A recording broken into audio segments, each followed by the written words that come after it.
नमस्कार मित्रांनो, नर्सिंग एक ईश्वर सेवा मी आरोग्यदूत या चॅनलमध्ये मी अक्षया तुम्हा सर्वांचं मनापासून स्वागत करते।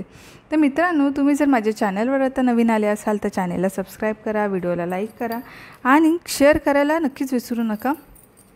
आजचा व्हिडिओ जो आहे तो एएनएम नर्सिंग स्टुडंटसाठी सुद्धा ॲनाटॉमी फिजिओलॉजीमध्ये विचारला जाणारा, जीएनएम फर्स्ट इयर स्टुडंटसाठी पण ॲनाटॉमी फिजिओलॉजीमध्ये विचारला जाणारा प्रश्न आहे। त्याच्यानंतर जीएनएम थर्ड इयरच्या स्टुडंटसाठी खूप महत्त्वाचा प्रश्न आहे। मिडवायफरीमध्ये त्यांना ह्याच्याशी रिलेटेड क्वेश्चन असतात।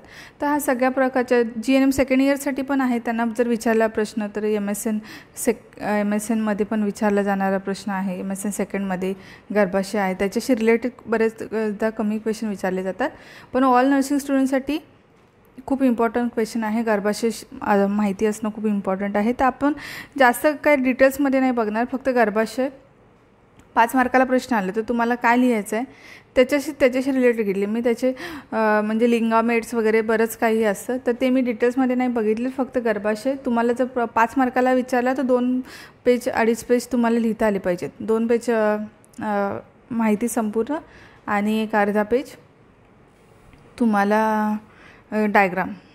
तर त्याच्या रिलेटेड तुम्हाला मी सगळं सांगणार आहे। आता आपण गर्भाशय बघूया। गर्भाशय म्हणजे काय, तर ज्याच्यामध्ये आपण गर्भाशय सगळ्यांनी ऐकलं असेल। गर्भाशय जो स्त्रियांच्या शरीरातील खूप महत्त्वाचा अवयव आहे, ऑर्गन्स आहे। तो त्यांना एकदम आपण बोलू शकतो बाळाचं जन्मस्थान, जिथे 9 महिने बाळाला जोपासलं म्हणजे प्रत्येक मादा बोलू शकतो, स्त्री आणि बोलू शकतो, जे आपल्या गर्भात बाळाला वाढवतं। तर गर्भपिशवी खूप महत्त्वाची आहे, त्याच्याविषयी माहिती बघणार आहोत। तर गर्भाशय म्हणजे काय आहे, ते गर्भाशय अनैच्छिक स्नायूंनी बनलेली पोकळ अशी पिशवी आहे। गर्भाशय काय आहे, तर अनैच्छिक स्नायूंनी बनलेली पोकळ अशी पिशवी आहे। तिचा आकार कसा आहे, तिचा आकार पेअरसारखा आहे किंवा पेरूसारखा आपण म्हणू शकतो। हिचं स्थान कुठे आहे, गर्भाशय खरा कटी जो पेल्विक आहे त्याच्या पोकळीत असून त्याच्या पुढील बाजू मूत्राशय, पाठीमागील बाजूस गुदाशय आहे। पुढील बाजूस काय, मूत्राशय म्हणजे ब्लॅडर आहे। तर गर्भाशयाची लांबी किती आहे, तर गर्भाशयाची लांबी 7.5 सेंटीमीटर आहे, रुंदी आहे 5 सेंटीमीटर, जाडी आहे 2.5 सेंटीमीटर आणि वजन 55 ते 60 ग्राम्स इतके वजन गर्भाशयाचे आहे। तर गर्भाशयाच्या दोन्ही बाजूला 2 पेजवाहिन्या आहेत, ज्या माहिती तुम्हाला फॉलोपियन ट्यूब असतात। त्याच्या आतील पोकळी त्रिकोणी आकाराची असून त्याचा पायावर व शिरोबिंदू खाली आहे।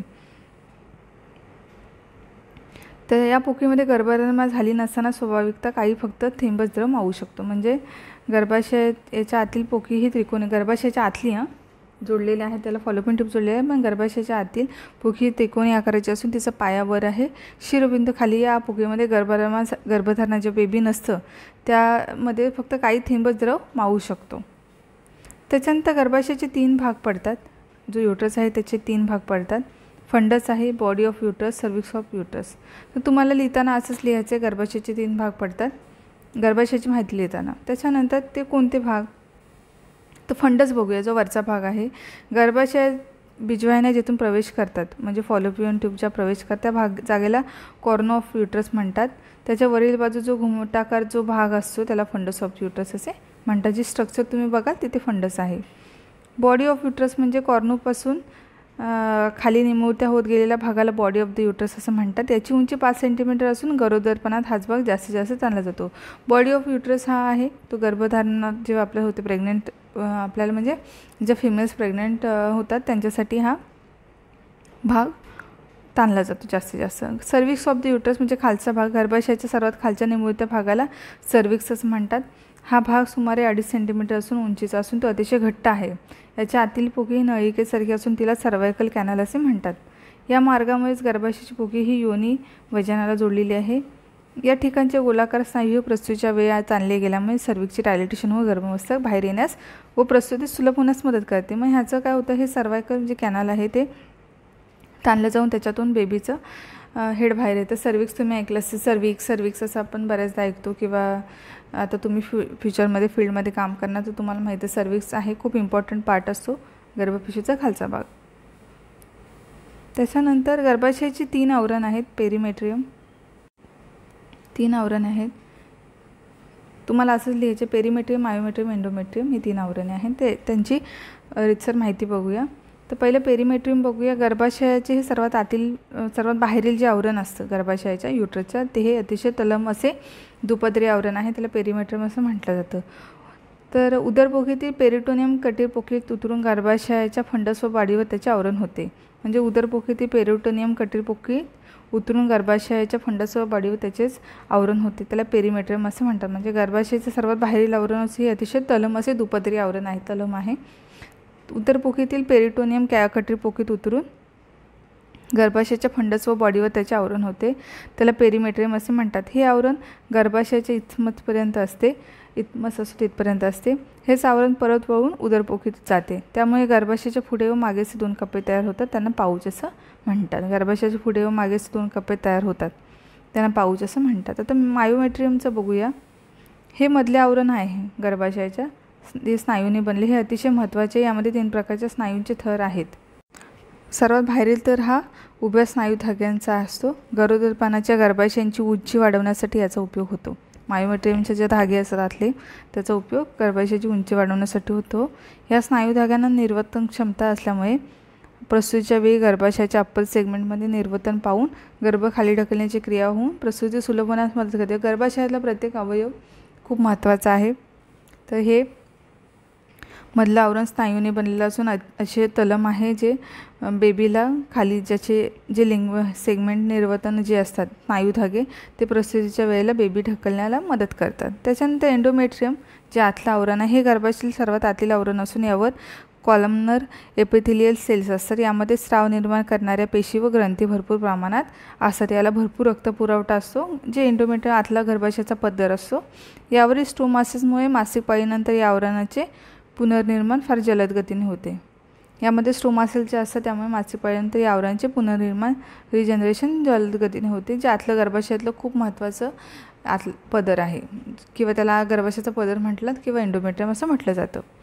त्याच्यानंतर गर्भाशयाचे कार्य बघूया. मासिक पाळीचे चक्र सुरळीत ठेवणे, गर्भधारणा झाल्यानंतर गर्भाच्या मासापर्यंत वाढ होऊ देणे, पूर्ण मासापर्यंत, आणि पूर्ण मासानंतर गर्भ बाहेर टाकण्याचे कार्य करणे, अशा प्रकारे याचे कार्य आहे. त्याच्यानंतर गर्भाशयाची रचना बघा. हे फंडस आहे, फॉलोपियन ट्यूब्स आहेत, पेरिमेट्रियम आहे, मायोमेट्रियम आहे इथलं. त्याच्यानंतर एक्सटर्नल ऑस आहे, ॲम्पुला, इथमस, फंडस, फिमरी आहे, जे फिंगरसारखे जे असतात त्यांना फिमरी असं बोलतात. हे इंटरनल ऑस आहे. त्याच्यानंतर हे एक्सटर्नल ऑस आहे, हे एंडोमेट्रियम आहे. त्याच्यानंतर युटराइन कॅव्हिटी आहे, ओव्हरी आहे, ओव्हरीज हे आहेत, ह्याच्यामध्ये फॉलिकल्स आहेत. ओव्हरीमध्ये त्याच्यामध्ये ओव्हा असतात.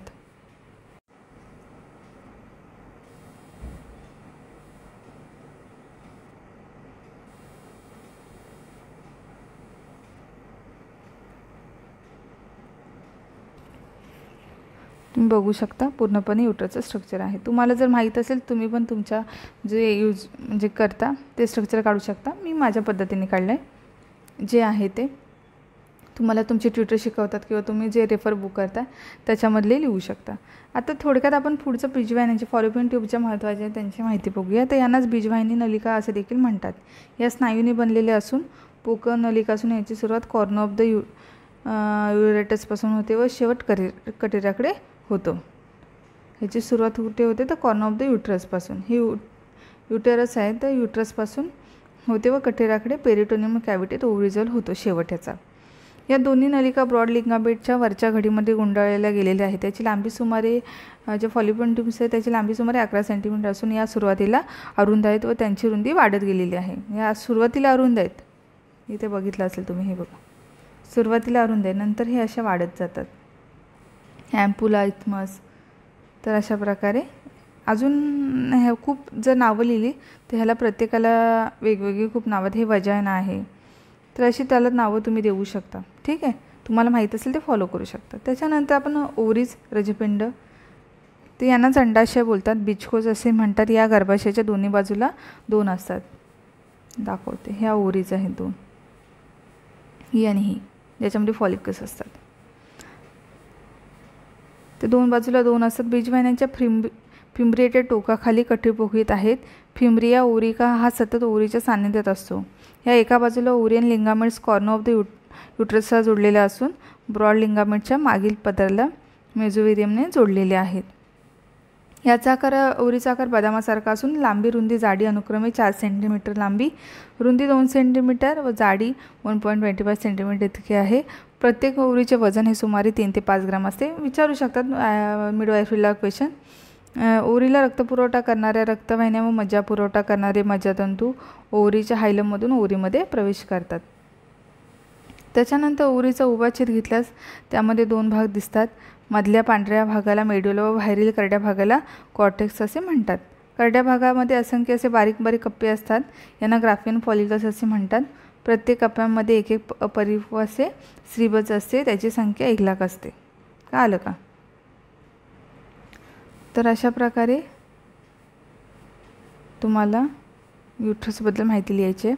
स्ट्रक्चर काढायचं आहे. आता हे एका पेजवर आलं तुमची माहिती, हे दुसऱ्या एका पेजवर आलं. हे सगळं बरंच माहिती येते. तुम्हाला लिहून स्ट्रक्चर काढून एक 5 मार्काचा प्रश्न लिहायचा आहे. 3 पेजमध्ये तुम्ही लिहू शकता. तर अशा प्रकारे आजचा टॉपिक होता. हा सगळ्या स्टुडंटना उपयोगी पडणार आहे.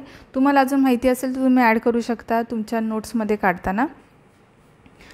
तर नेहमी लक्षात ठेवायचं आहे, माझ्या व्हिडिओसोबत तुमच्या ज्या ट्विटर जे शिकवतात, तुमचे शिक्षक शिकवतात, त्याही नोट्स तुम्ही फॉलो करायचे आहेत. हा एक डेमो आहे, हे नेहमी लक्षात ठेवायचं आहे. तुमचे शिक्षक तुम्हाला जे बुक्स दिलेत त्याच्यामधल्या नोट्स बघूनही तुम्ही काढू शकता. याची मदत घेऊ शकता किंवा तुम्हाला ह्याच्यामधून अजून माहिती मिळू शकते.